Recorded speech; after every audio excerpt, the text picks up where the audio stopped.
Assalamu alaikum guys, we're back with another video. How are you? The things we wished we knew before we got married. Disclaimer, obviously some of these things we already knew, so I think this is also something like things that we think people should know before they get married. Yeah, things that could be relevant to other people before they get married. Yeah. Okay, I'll let you go first because gentleman first. Number one, always let the woman go first. No, I'm not joking. You No, go. No. Man. Come on. Just go. Yeah, but when you said gentleman first, Always listen to the woman. I feel like at the beginning of the marriage, we always try to involve everyone. And I feel like we should have maybe been a bit more selfish with our time. Like me and you time, rather than just try to involve everyone all the time. I actually wrote that one down as well. But it's more like doing more things together and not always having to invite people. I feel like the invitations always came from my side because I always felt involve everyone. I think because in the first year of marriage it's very important because that's like when you're building your marriage, you know. That's when you're building your foundation. There has to be a balance. Not that you should be selfish. Maybe we should have done, like, because when we do things we would have been inviting people. Maybe we should have done things on our own and then some things we invite people. I know, but be more selfish with our time, with our space. At the beginning of our marriage, we've always brought people to tag along, and then when we kind of wanted to have like our own little thing, people would be like, oh, why are you not bringing us? Why are we not involved? So I feel like maybe we should have just focused on us at the beginning of the marriage, building the foundations. Careful investing too much into the wedding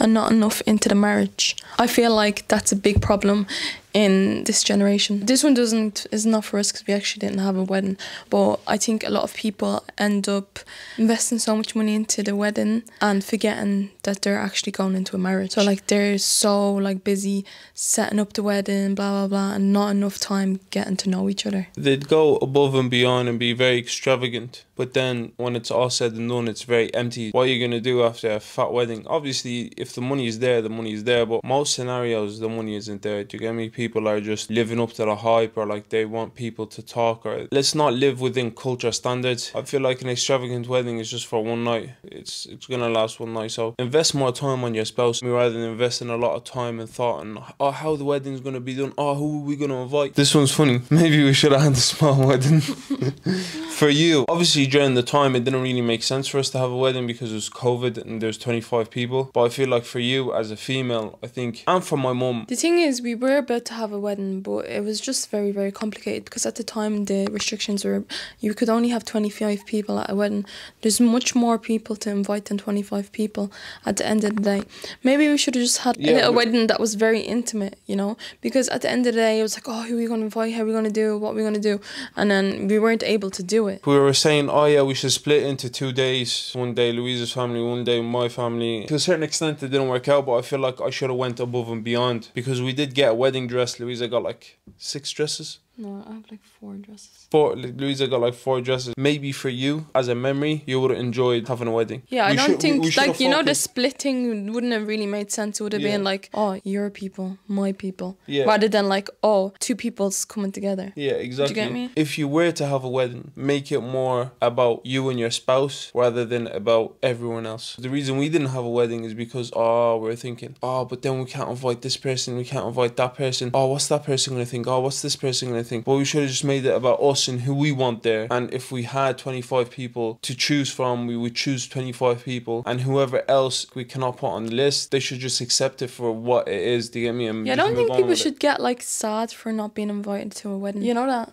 Because sometimes it's like circumstances. Yeah. You can't just always just invite every single person as much as you'd love to. It can't happen. Not to involve family members into arguments, because you'll forgive your spouse, but your family members can hold grudges. Yeah, this one doesn't really relate to us because at the beginning of the marriage, this is something that we discussed. I don't like to call them arguments because an argument is like you're arguing with someone, but a disagreement is like you're disagreeing on something, but you can come to terms with stuff. Yeah, that's one of the things that when we first got married, we're like, yeah, if anything does happen, we should just keep it between ourselves. When people start to involve other people, just causes a lot more drama. There's a lot more emotion when you start involving like your sister, your brother, brother, you may forgive, but your sister, your sibling will not forgive. It's very important to, whatever is between you, keep it between you to the fullest. Yeah, I agree. It's really important to communicate and to see where you're at financially. When you first get married, it's very important to see where your future spouse is financially. If they are big spenders, is that an issue for you? If they're savers and very stingy, is that an issue for you? If you have like debts and stuff, I think that's very important to mention before you're going into a marriage,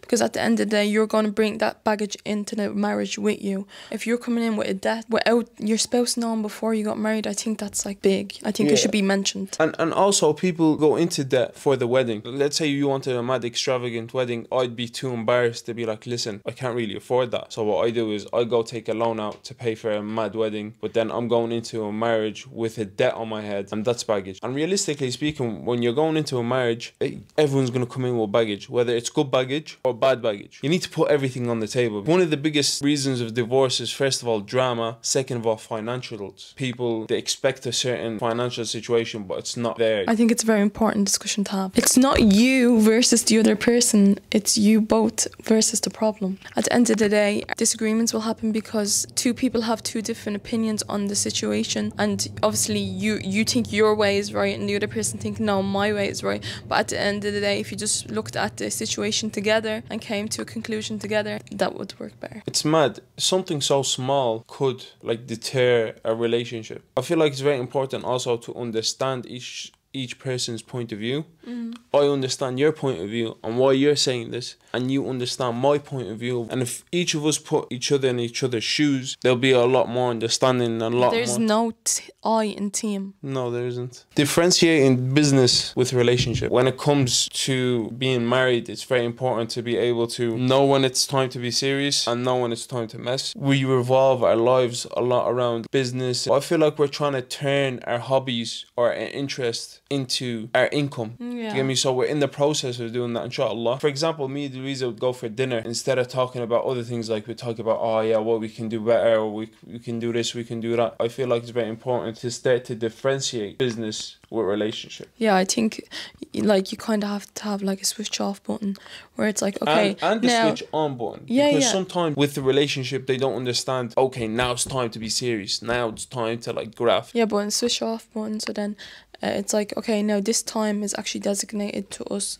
just having normal time, rather than, okay, yeah, let's discuss work. Learn to compromise. No one is perfect. You have to take the other person's feelings into consideration, not just your own. You're going into a marriage, you can't be selfish. You have to be selfless. A lot of people will go into a marriage and just expect everything done for them, and then won't do things for the people in return. They're very selfish with everything, but they have to take the other person's feelings into consideration. I feel like with marriage, you need to be selfless and selfish. So you need to be selfish with your spouse, not against her, but with her. Okay, it's us. Do you get me? Like us time. Like, yeah, but I'm actually just talking about the two spouses. I'm not talking about anybody else. Okay, you're not. So I'm saying you have to be selfless. You do have to be selfless. You can't be selfish. No, you can't. You definitely can't. Yeah, I know you're talking about something else. So I'm speaking about in the relationship. So like to the outside, you need to be selfish for your spouse. Saturday is designated day to spend with your spouse, where a lot of people don't really do that. My mum's the one that gave me that idea. She's like, yeah, look, you see Saturdays, give one day a week for Louisa. Yes, today is Saturday. Look what we're doing.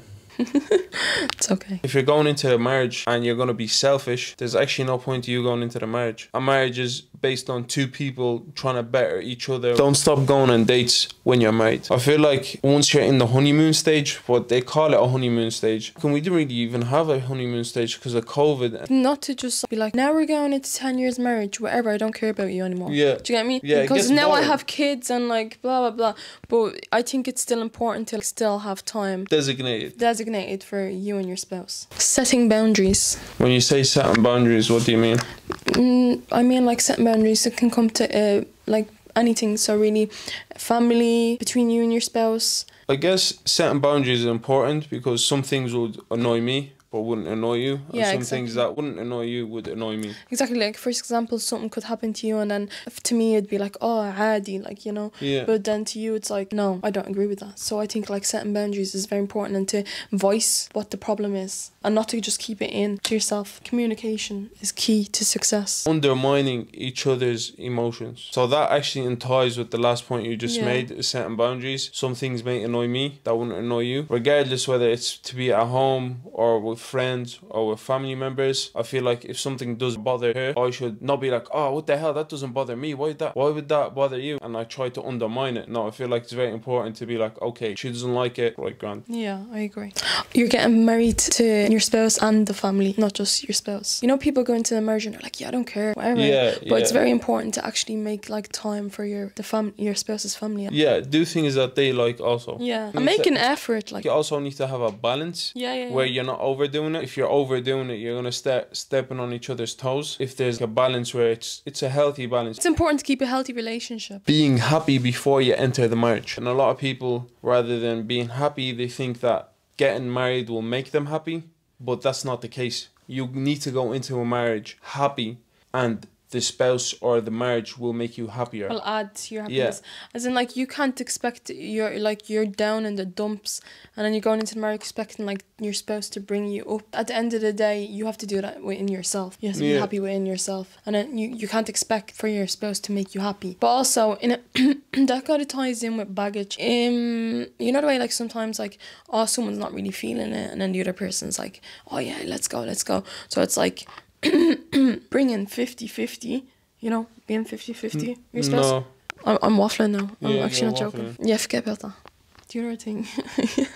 There's no equality in marriage. We're not equals. We're a team, okay? If you're good at something, you should do that thing that you're good at. If I'm good at something, I should do the thing that I'm good at. And that's how it works. We're a team. We're a football team. You're a goalkeeper. I'm a striker. If you're a bad striker, why the hell are you going to be a striker? That's what I don't get. People expect it to be 50-50. Sometimes it's going to be 80-20. Sometimes it's going to be 30-70. It all depends. If one person's good at doing something, they should stick to what they're good at. Yeah. And if the other person's bad at doing something, they should also stick to what they're good at. If you're good at something, you do that. And then if you're good at something, you do that. You know, and if you don't like doing this, you do that for the person, you know. You're completing each other rather than... Yeah, if I'm really bad at cooking, why would I cook? Do you get me? If I'm going to make terrible food and it takes me all day to cook. If Louise is really bad at building stuff, why is she going to build? Obviously, if Louisa some days can't cook, I'll cook. It's all about picking up what your spouse puts down. Do you get me? Yeah, but if the spouse is good at something and you are both able to do what you are good at, stick to what you're good at. Because you're a team, you're not equals. A goalkeeper is not equal to a striker, and a striker is not equal to a goalkeeper. But they both contribute to the team. They both contribute to the team. Thank you very much for watching, guys.